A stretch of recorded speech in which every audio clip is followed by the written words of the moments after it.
ओए राजू, अंदर ही दुबका है क्या? दरवाजा खोल भाई, मैं आ गया। अब और क्या बहाना बनाएगा? हे भगवान, ये आफत यहां भी आदम की। सुनो सीता, तुम गलती से भी बाहर मत झांकना। मैं इसे बातों में फुसलाकर खेत की तरफ ले जाता हूं, वरना तुम्हारा भांडा फूक जाएगा और ये हमें साथ देख लेगा। बस यहीं छिपी रहना। पसीने से तरबतर राजू झटके से दरवाजा ऐसे भिराता है जैसे पीछे कोई खजाना छिपा हो। सामने शिवू हाथ कमर पर टिकाए उसे शक भरी नजरों से घूर रहा है। अबे ओए, दरवाजा ऐसे बंद कर रहा है जैसे अंदर कोई डाकू बैठा हो। और तू घर के अंदर क्या कर रहा था? खेत से तो तू ऐसे भागा था जैसे तुझे मिर्ची लगी हो। अरे वो कुछ नहीं भाई, मुझे लगा घर की खिड़की खुली रह गई है और कोई बंदर अंदर घुस गया होगा, बस वही देखने आया था। बंदर? तेरे घर में रखा ही क्या है जो बंदर चुराएगा? तू पक्का कुछ छुपा रहा है। हट, मुझे अंदर जाकर पानी पीना है। अरे नहीं, अंदर बहुत धूल उड़ रही है, मैंने अभी झाड़ू लगाई है। चल चल खेत चलते हैं, आज बहुत काम बाकी है। राजू घबराकर शिवू को खेत की तरफ खींच ही रहा था कि सामने साक्षात यमराज की तरह मुखिया खड़ा मिला, हाथ में मोटी लाठी और चेहरे पर भयंकर गुस्सा। ओए अनाथ की औलाद, काम छोड़ के यहाँ मटर गश्ती कर रहा है? दोपहर होने को आई और तेरा आधा खेत अभी भी खाली पड़ा है। क्या मेरा कर्ज अब तेरा बाप ऊपर से उतर कर चुकाएगा? माफ कर दीजिए मुखिया जी, बस कुछ काम से घर गया था, अभी जा ही रहा हूं। सुन ले रे राजू, इस गांव में रहना है तो मेरी उंगलियों पर नाचना होगा। कल से अगर काम में ढील दी तो तुझे गांव से बाहर फेंकवा दूंगा। याद है ना, कोई और तुझे काम देने को तैयार नहीं था। ये तो मेरा बड़प्पन है जो तुझे रोटी दे रहा हूँ। मुखिया जी, आप तो बेफालतू ही गर्म हो रहे हैं। बेचारा सुबह से लगा हुआ है, थोड़ा घर चला गया तो क्या आफत आ गई? ओए शिवू, तू इसके पर मत लगा, ये मनहूस है। इसके संगत में रहेगा तो तेरा भी बेड़ा गर्क हो जाएगा। राजू, आधे से ज्यादा अनाज इस बार मेरे खलिहान में आएगा, समझा? मुखिया की कड़वी बातें सुनकर शिवू का खून खौल उठता है। मुखिया जी, ये सरासर ज्यादती है। आप राजू की लाचारी का फायदा उठा रहे हैं। बेचारा कुछ बोलता नहीं तो क्या आप उसे जानवर समझेंगे? ओए छोकरे, अपनी जबान को लगाम दे। इस मनहूस को पूरे इलाके में कोई घास नहीं डाल रहा था। ये तो मेरा बड़ा दिल है जो इसे काम दिया। अब क्या मैं अपना भला भी ना देखूं? अपना काम कर, वरना तुझे भी गांव से बाहर का रास्ता दिखा दूंगा। शिवू, रहने दे भाई, तू इनसे बहस मत कर। मुखिया जी ठीक ही तो कह रहे हैं, मैं अकेला आदमी हूँ, आधा पेट खाकर भी जी लूंगा। तू बेकार में मुसीबत मोल मत ले। देखा, इसे कहते हैं अक्ल की बात। चल अब दोनों हाथ चलाओ, बातों से पेट नहीं भरता। शाम तक ये काम पूरा चाहिए, वरना डंडा याद है ना? मुखिया वहाँ से अकड़ता हुआ चला जाता है। राजू उदास मन से मिट्टी खोदने लगता है। राजू, तू ये सब चुपचाप कैसे सह लेता है यार? ये लोग तुझे हर पल नीचा दिखाते हैं और तू मुस्कुराकर सह जाता है। जब नसीब ही फूटा हो शिवू, तो किसी और को क्या दोष देना। मेरी तकदीर में शायद ये जिल्लत ही लिखी है। ऐसा मत कहे मेरे दोस्त, देखना एक दिन वक्त बदलेगा, तुझे वो सारी खुशियाँ मिलेंगी जिसका तू हकदार है। सब तुझे इज्जत की नजरों से देखेंगे। ये सब सिर्फ कहने की बातें हैं भाई, चल काम शुरू करते हैं, वरना मुखिया फिर से गरजने आ जाएगा। शाम हो जाती है, दोनों मिट्टी में लथपथ है। सूरज ढल गया राजू, अब बस कर भाई, पेट में चूहे दौड़ रहे हैं। चल घर चलते हैं। तू निकल शिवू, मैं थोड़ी देर में आता हूँ। बस कुछ पल अकेले गुजारने का मन है। तू चल, मैं पहुँचा। अकेले? अब ये कौन सा नया तमाशा है? कहाँ जा रहा है तू? बस ऐसे ही तालाब किनारे जा रहा हूँ। तू मेरी फिक्र छोड़, अंधेरा होने से पहले घर पहुँच जाऊंगा। तू निकल अब। राजू तालाब किनारे तन्हा बैठा है, पानी की शांत लहरों में अपनी जिंदगी की करवाहट घोलने की नाकाम कोशिश कर रहा है। हे ईश्वर, क्या मेरी किस्मत इस ठहरे हुए पानी जैसी ही रहेगी?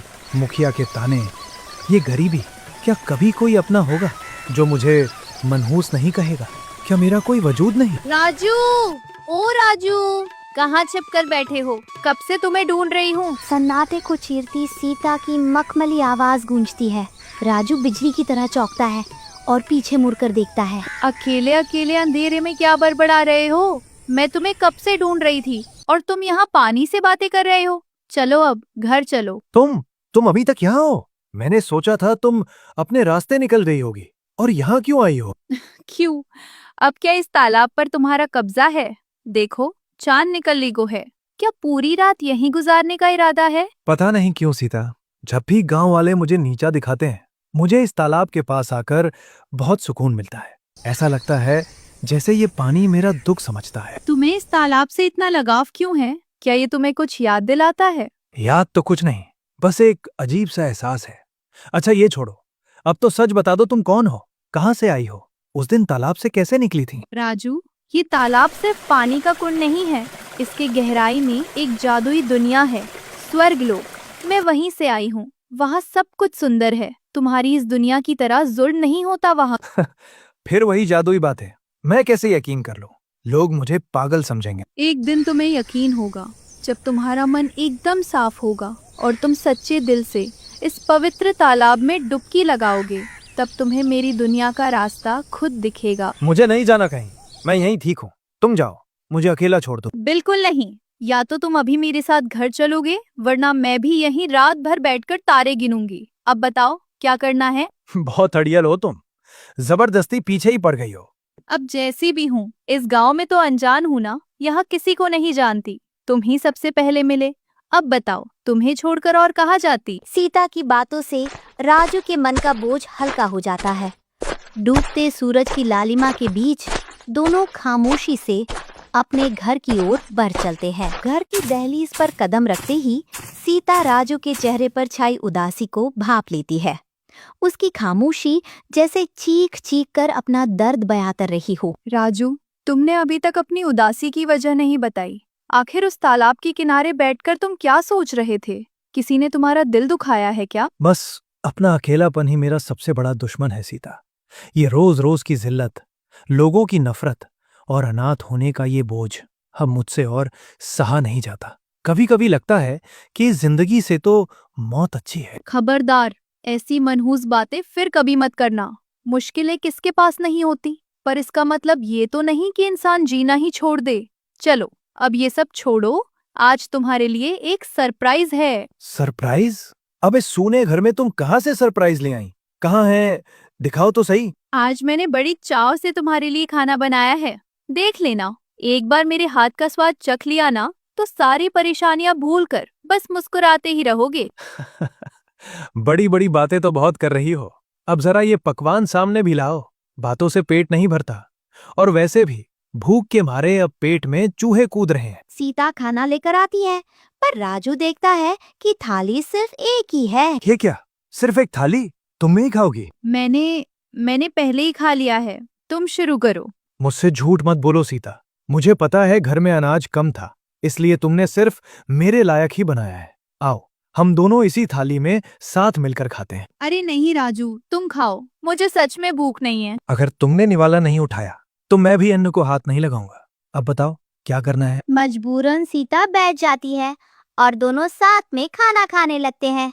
सीता राजू को खाते हुए बड़े गौर से देखती है और मन ही मन सोचती है, राजू कितना नेक दिल इंसान है।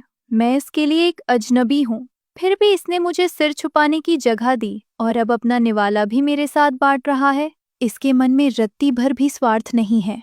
पता नहीं क्यों इसके प्रति मेरा खिंचाव बढ़ता ही जा रहा है। ओ मैडम, ऐसे घूर क्या रही हो? खाने पर ध्यान दो। कुछ नहीं, अब रात बहुत हो गई है, सो जाओ। सुबह फिर से उसी मुखिया के खेत में पसीना बहाना है तुम्हें। हाँ, सही याद दिलाया। दोनों मुस्कुराते हैं और थके हारे सुकून की नींद सो जाते हैं। दोस्तों, अब शुरू होता है कहानी का असली महासंग्राम। कुछ दिन ऐसे ही हंसी खुशी बीतते हैं। राजू के सूने घर में अब सीता की पायल छनछनती है और चूल्हे की महक गूंजती है। सीता, एक बात काफी समय से दिल में खटक रही थी, आज कह दूं? कह भी डालो राजू, आज इतना सोच क्यों रहे हो? सच कहूं तो तुम्हारे आने से अब मुझे अपने साए से भी डर नहीं लगता। ऐसा लगता है जैसे बरसों बाद इन दीवारों ने मुस्कुराना सीखा है। पर डर लगता है सीता, जब तुम अपने स्वर्ग लोक लौट जाओगी तो मैं फिर से उस अकेलेपन के अंधेरे में कैसे जी पाऊंगा? राजू, अपनी आंखों से ये डर निकाल दो। मैंने तय कर लिया है, अब यही मेरा घर है और तुम ही मेरी दुनिया। मुझे अब उस स्वर्ग की झूठी चकाचौंध में वापस नहीं जाना। क्या सच में? तुम मजाक तो नहीं कर रही?